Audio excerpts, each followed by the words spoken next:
మాదనపల్లి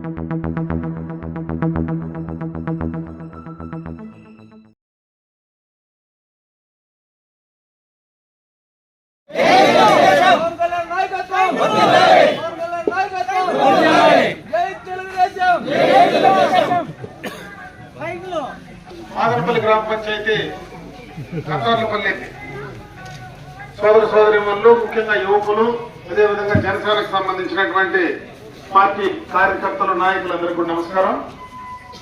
ఈరోజు కట్టార్లపల్లి గ్రామంలో ఇంటింటి తెలుగుదేశం పార్టీ కార్యక్రమంలో భాగంగా ఈ గ్రామానికి రావడం జరిగింది. ముఖ్యంగా 2-3 విషయాలు ఈ సందర్భంగా మీ దృష్టికి తెచ్చే ప్రయత్నం చేయాలని నేను మైక్ తీసుకోవడం కూడా జరిగింది. ఏంటంటే 4.5 సంవత్సరంగా ఈ ప్రభుత్వం వచ్చిన తర్వాత చేసినటువంటి కార్యక్రమాలు ఏంది, గతంలో మనం ఏం చేసుకున్నాం, అసలు ఈ ప్రభుత్వం ఏ రకంగా పనిచేస్తూ ఉంది, జగన్మోహన్ రెడ్డి గారు ముఖ్యమంత్రి కాక మునుపు గ్రామం ఊర్లు తిరిగినప్పుడు ఏమేమి చెప్పి ఏ కార్యక్రమాలు ఆయన చేశాడనేటువంటిది కూడా ఈ సందర్భంగా మీ దృష్టికి తెచ్చే ప్రయత్నం చేయదలుచుకున్నా. మనం రాష్ట్రం అంతా ఒక ఎత్తు అయితే, ఈ గ్రామ పంచాయతీని ఉదాహరణగా తీసుకుంటే, ఇదే గ్రామాన్ని మనం తీసుకుంటే, ఈ గ్రామంలో తెలుగుదేశం ప్రభుత్వం హయాంలోనే అన్ని కార్యక్రమాలు జరిగినాయి. ఈ రోడ్లు కావచ్చు, నీళ్లు కావచ్చు, కమ్యూనిటీ హాల్స్ కావచ్చు, మరి అన్ని కార్యక్రమాలు ఆ రోజు కరెంటు కార్డు నుంచి కూడా ప్రతి ఒక్క కార్యక్రమం, ఇంటర్నల్ రోడ్స్ అన్ని కూడా ఆ రోజు ఆ ప్రభుత్వంలో జరిగినాయి. నేను మంత్రిగా 22 నెలల కాలమే మీకు పనిచేసిన సందర్భాన్ని ఒకసారి గుర్తు చేస్తా ఉన్నా. ఆ టైంలో ఇదే రోడ్డు ఏదైతే ఎక్స్టర్నల్ ఎయిడెడ్ ప్రాజెక్ట్ కింద ఈ గ్రామానికి తీసుకొచ్చామో, జీవో కూడా నా దగ్గర ఉంది, 1,52,00,000కు కర్ణాటక బార్డర్ దాకా కూడా ఈ రోడ్డు శాంక్షన్ చేస్తే, ఈ 4.5 సంవత్సర కాలంలో దాన్ని పని చేయకుండా ఊరికే ప్రతిపక్షం పైన దుమ్మెత్తిపోసేటువంటి కార్యక్రమాలు చేస్తా ఉండేది తప్పని చెప్పి నేను ఈ సందర్భంగా కూడా ఇక్కడ ఉన్నటువంటి అందుకే చెప్తా ఉన్నాను.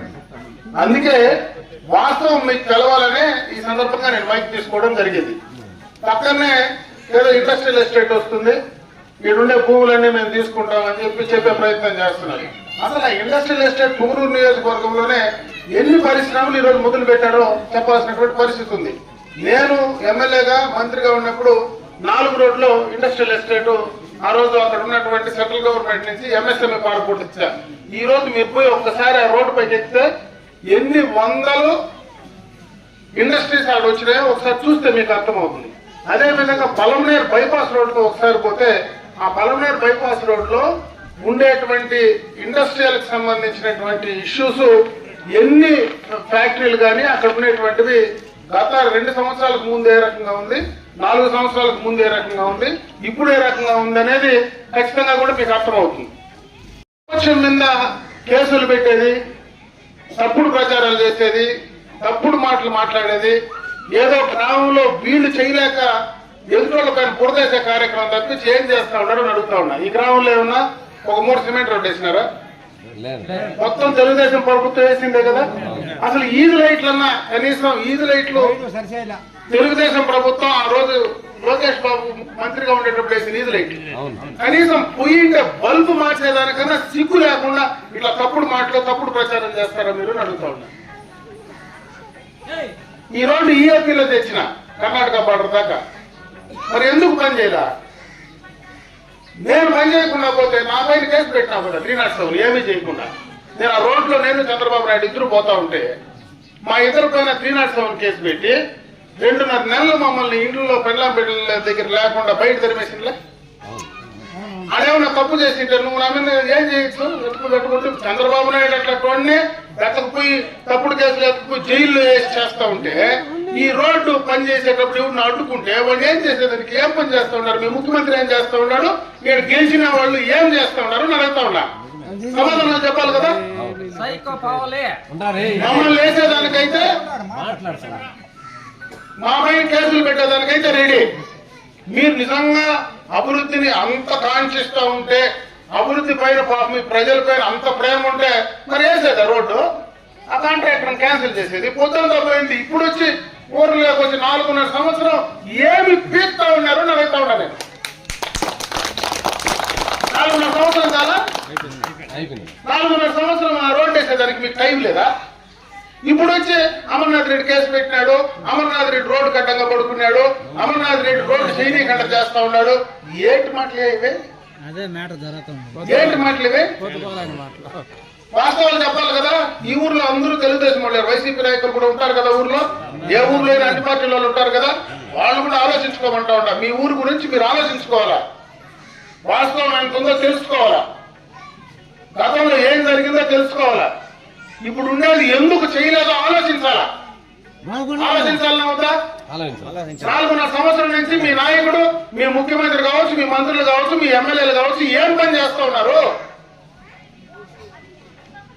ఇన్నేళ్ల రాజకీయం ఉండి ఇన్నేళ్లు మీకు ఎమ్మెల్యేలుగా పనిచేసిన మాలాంటి వాళ్ళే అతుకుపోయి బెదిరించి బయట చేసి ఊర్లు ధర్మేస్తా ఉంటే, ముఖ్యమంత్రి 14 ఏళ్లు పనిచేసిన చంద్రబాబు నాయుడిని ఎతుకుపోయి తప్పుడు కేసు పెట్టి జైలు వేస్తా ఉంటే, నిజంగా రోడ్డు కట్టుబడితే వాళ్ళంతా వాళ్ళకంటే నేను పెద్దోడా? జగన్మోహన్ రెడ్డి కంటే పెద్దోడే మీరేనా?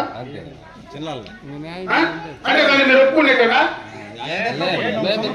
మీరు కాదు, వాడు ఒప్పుకునేటేనా? ఆయన నిలిపితే నిలిచిపోతుంది, జరిగితే జరుగుతుందనే. మరి మీకెందుకో? మీకేం పని? ఏదన్నా చెప్పే దాంట్లో వాస్తవాలు చెప్పాలా. ఇంక నువ్వు చేసేది లేదు, సచ్చేది లేదు. పొద్దుంతో పోయింది, ఇంకెప్పుడు రోడ్డు వేసేదే? తెలుగుదేశం ప్రభుత్వమే, చంద్రబాబు నాయుడే ఇన్ని పనులు చేసినా అందుకే గంగమ్మ ఈడే ఉంది, మనూరు గంగమ్మ. ఎంపీ రామకృష్ణ ఇన్నేళ్లుగా అన్ని పనులు చేసినాం.